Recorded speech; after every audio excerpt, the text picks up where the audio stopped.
Bonjour, bienvenue sur Comment fait-on. Aujourd'hui, je vais vous montrer comment et avec quoi on peut pêcher la carpe. Alors, comme vous pouvez le voir sur la vidéo, je pêche dans un premier temps ici avec un lancer classique. Un lancer, ça veut dire qu'il y a un moulinet, on peut donc ramener en moulinant. Et avec un bouchon un petit peu plus gros, qu'on voit ici. Hameçon simple que je vais vous montrer tout à l'heure, ainsi que les appâts que j'utilise. Puis un bouchon un petit peu plus petit et une gaule, simplement pour vous montrer les deux manières avec lesquelles on peut pêcher la carpe. Alors évidemment, ça peut être des gaules plus grandes, suivant l'endroit où vous pêchez. Aujourd'hui, là, je pêche dans un étang, mais je vais vous montrer également en rivière les endroits que les carpes préfèrent. Alors, comme vous pouvez constater ici en étang, je pêche juste à côté des arbres, là où les carpes adorent se cacher. Donc, quand vous pêchez quelque part, essayez de trouver des endroits où il y a de la végétation comme ça. C'est un petit peu plus délicat quand on pêche la carpe, parce que quand on la prend, elle a tendance à se diriger dessous, mais c'est souvent là qu'elles sont. Et je vais vous montrer maintenant avec quoi je pêche mes carpes, notamment en été. Mon appât favori en été est le maïs. Alors ça paraît tout bête, de toute façon je pêche à l'ancienne moi, hein. C'est ma méthode, c'est pas la seule, il y en a plein d'autres, mais je trouve qu'elle est assez respectueuse de l'environnement et des poissons, donc je pêche au maïs. Des petits maïs tout simplement. J'appâte quasiment pas, ou alors une poignée de maïs comme ça à l'endroit où je pêche, et c'est tout. Après le temps fait le reste. Alors ça c'est pour l'été. Pour l'hiver, je pêche plus facilement avec des vers de terre classiques que l'on trouve à peu près partout dans les magasins ou dans vos jardins. Éventuellement vous pouvez pêcher la carpe avec des asticots, mais on en prend un petit peu plus rarement. Il faut avoir un petit peu plus de chance. Et évidemment, il y a toutes les solutions modernes de maintenant, les petites boulettes, les pelets, enfin, et toute autre chose qui ne sont pas toujours naturelles. Alors moi, je préfère rester naturel. Mais sachez que vous pouvez les utiliser. Vous en trouvez partout dans tous les magasins de pêche. Vous trouverez ce que vous voudrez pour pêcher la carpe. Maintenant, on passe à la pêche et à un bon moment d'attente avant de prendre le premier poisson. Vous voyez, là je pêche à la gaule et j'ai une touche,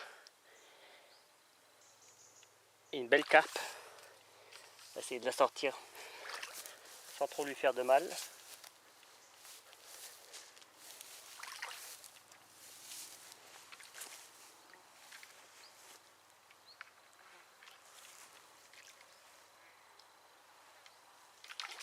Hop, elle n'a pas voulu.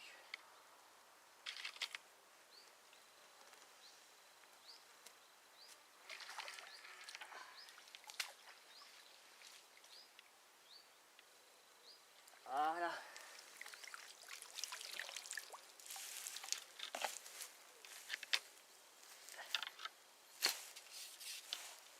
Et on voit bien ma gaule et la carpe en question.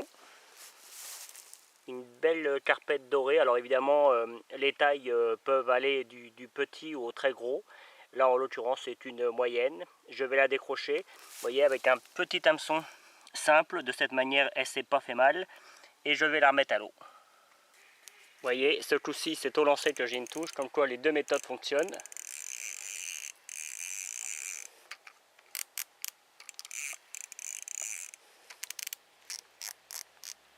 On va essayer de la ramener comme l'autre. A priori c'est à peu près de la même taille.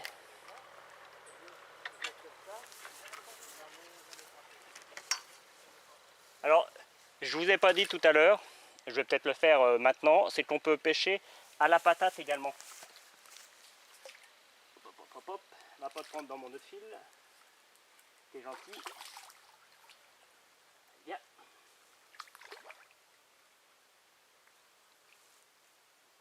Allez ma belle.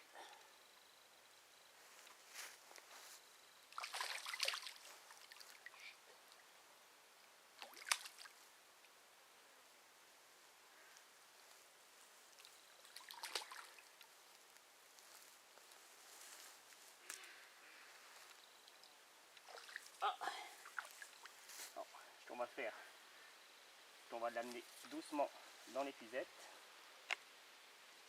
Voilà. Ah, décidément, elle ne veut pas y aller. Voilà. L'épisode étant un peu lourde. Et voilà. Deuxième.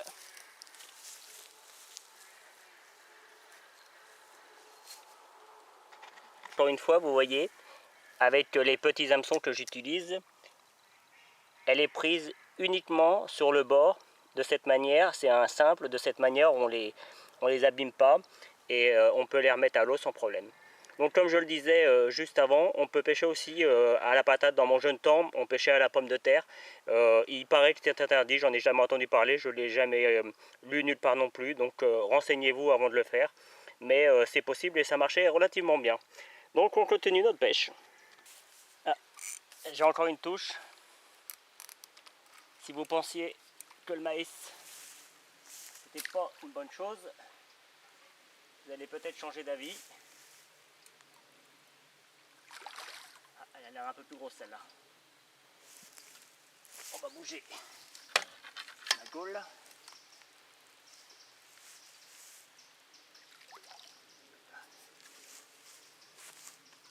Hop, hop, hop, ça y est, elle a embarqué ma ligne.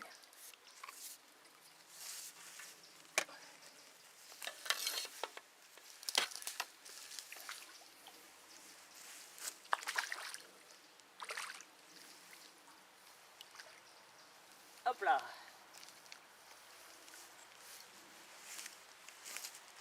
J'ai tout, la ligne avec. Voilà la troisième, ça fait une demi-heure que je pêche et j'en ai déjà pris 3. Donc vous voyez, la méthode fonctionne très bien. D'ailleurs la méthode au ver de terre fonctionne aussi bien. Alors évidemment je ne vais pas vous mentir, en rivière il est plus compliqué de prendre des carpes, il faut être beaucoup plus patient, mais c'est possible et je vous donnerai des liens où vous me verrez prendre des carpes en rivière et au maïs et au ver de terre. Comme vous pouvez le constater, je pêche vraiment avec un tout petit hameçon. Donc voilà, pas besoin de mettre des gros hameçons pour prendre des beaux poissons. Voilà, on va passer à la remise à l'eau de mes 3 poissons et puis on se quittera. On va donc passer à la remise à l'eau. J'ai mis mes carpes dans un seau pour que ce soit plus facile pour les amener. Alors je n'ai pas de tapette extrait, hein, enfin de carpette, mais ça fonctionne très bien. On va les remettre doucement. Hop là, on va d'une. Deuxième, hein, elles sont belles quand même. Allez, hop.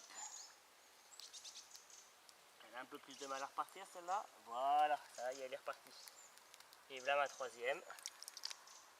Comme vous pouvez le constater, vraiment, pêcher avec le maïs, ça ne coûte pas cher. Et à raison d'être un petit peu patient, on peut faire de superbes pêches. Maïs ou ver de terre d'ailleurs. Voilà.